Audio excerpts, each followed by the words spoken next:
भाभी जी, ये आपने बिल्कुल ठीक नहीं किया मेरे साथ। अरे पुष्पा मेरी मैं बात आपको तो सुन। छोड़ूंगी नहीं। आप समझती क्या है अरे अपने सुन आप तो को? पुष्पा मेरी। हमें आपसे ये उम्मीद नहीं थी। मम्मी जी, आप इतनी सीधी क्यों बनी रहती हैं? इतना ज्यादा अच्छाई की मूर्ति बनने की जरूरत ही क्या है आपको? वो आंटी आई और आपको इतना कुछ बोलकर चली गई और आपने उनको पलट के जवाब भी नहीं दिया। इंसान को इतना भी सीधा नहीं होना चाहिए। कोई भी मुंह उठा करके आए आपके घर में और आपको कुछ भी बोल के निकल जाए। मम्मी जी, आए दिन कोई भी आता है आपको कुछ भी बोल के चला जाता है उल्टा सीधा, और आप पलट के जवाब देना भी नहीं जानती। इतना भी सीधा होने की क्या जरूरत है आपको? मम्मी जी, मुझे तो ये सब बिल्कुल भी अच्छा नहीं लगता। मम्मी जी, मैं बहुत परेशान हो गई हूँ आपके इस चुप रहने वाले बिहेवियर से। लोग आपकी चुप्पी का ही फायदा उठाते हैं कि आपके घर आकर आपको 4 बात बोल के चले जाते हैं। आपकी इसी सिधाई की वजह से मम्मी जी पूरे परिवार को 4 बातें सुननी पड़ती है मोहल्ले में। ये आंटी जी, इनकी खुद की कोई हैसियत नहीं है, वो भी हमारे घर आकर आपको 4 बातें सुना के चली गई। और आप मम्मी जी उनको अच्छे से पलट के जवाब भी ना दे पाई।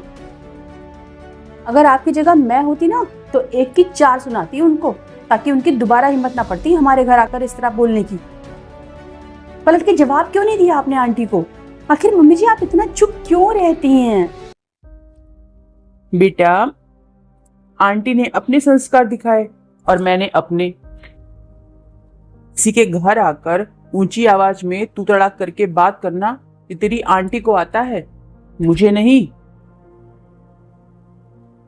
अरे बेटा, उनकी तो आदत है 4 आदमी के सामने तमाशा करने की, चिल्ला चिल्ला के बात करने की, ताकि मोहल्ले में लोग उनके बारे में बात करें।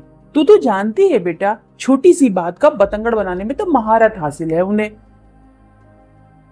अब तू खुद ही देख ले बेटा, उन्होंने भी तो अपने छोटे मोटे फंक्शंस में हमें नहीं बुलाया, लेकिन हमें तो नहीं बुरा लगा। हमने तो इसकी शिकायत उनसे नहीं की, लेकिन उन्हें बुरा लग गया।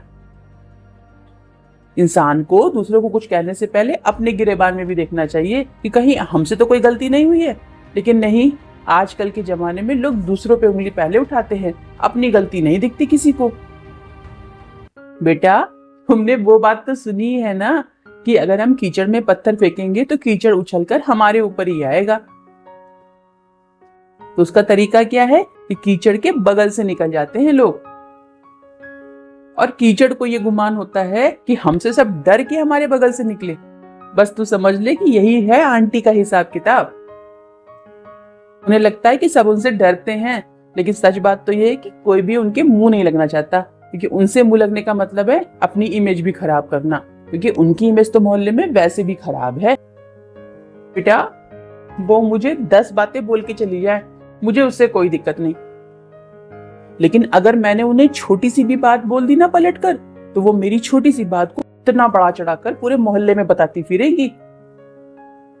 और फिर किसकी बदनामी होगी? मेरी। और मुझे अपनी बदनामी की बड़ी फिक्र है,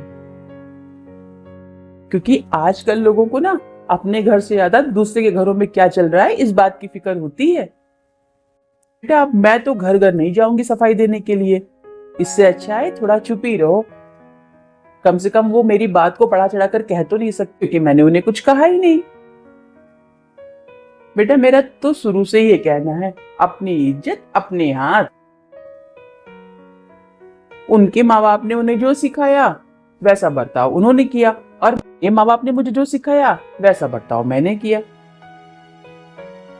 मेरे माँ बाप ने मुझे शांति से बात करना, अपनी मर्यादा ना तोड़ना, पलट कर जवाब ना देना, ये मतलब किसी से बहस ना करना, किसी के घर जाकर ऊंची आवाज में बात ना करना, बेवजह लड़ाई झगड़ा ना करना, सबसे मिलजुल कर रहना। मेरे माता पिता ने तो मुझे यही सिखाया है बेटा, तो मैं तो वैसे ही बर्ताव करूंगी। बेटा, ऐसे लोगों को ना आए दिन लड़ने का कोई ना कोई बहाना चाहिए। आज मैं बलि का बकरा बनी तो कल कोई और बनेगा। ऐसे लोग की भी कोई इज्जत होती है क्या? लेकिन हमें अपनी तो इज्जत देखनी पड़ती है। बेटा, ऐसे लोगों की ना तो परिवार में कोई इज्जत होती है, ना मोहल्ले में, ना समाज में। लेकिन हमारी तो समाज में इज्जत है, तो भला ऐसे लोगों के मुंह लगकर हम अपनी इज्जत क्यों खराब करें?